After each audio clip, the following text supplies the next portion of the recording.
Hi dear friends, welcome back to my channel.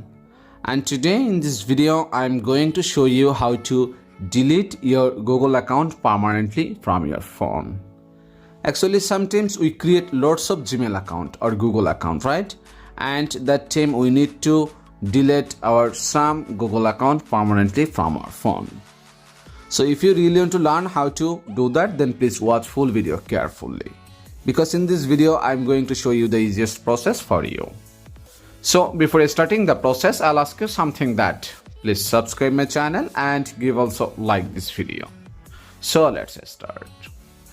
So first of all, you will need to go to Play Store, and after that make sure your Gmail application already up to date. So after updating it, just click here open option, and then you need to click here your profile icon, and then you need to choose that Gmail account or Google account, which Google account you want to delete.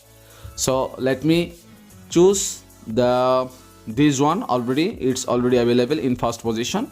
So after that just click here manage your Google account, then swipe right, then click here data and privacy, then scroll down, and after that you can see there is something delete a Google service. It's not actual delete, okay? You can delete some services.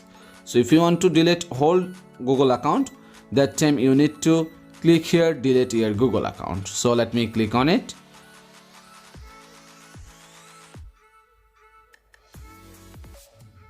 and after that it will ask for your phone password. So just give your phone password, then download your data. So you can download your all kinds of Gmail conversation, photos, YouTube, contacts, calendar, everything you can download before deleting, okay? So if you don't need to download it, then just click here these two options. Yes, I want to permanently delete this Google account and it's all data, and after that click here delete account, and you can see your Google account and all its data have been deleted. Sometimes it will ask for your password, and if it asks, then just give that Google password. So that's it guys. So by this easiest process you can delete your Google account permanently from your phone. So thank you so much for watching this video, and if you face any kinds of problem, then please let me know. I'll try my best to help you. Thanks. Do comment, give like and do subscribe.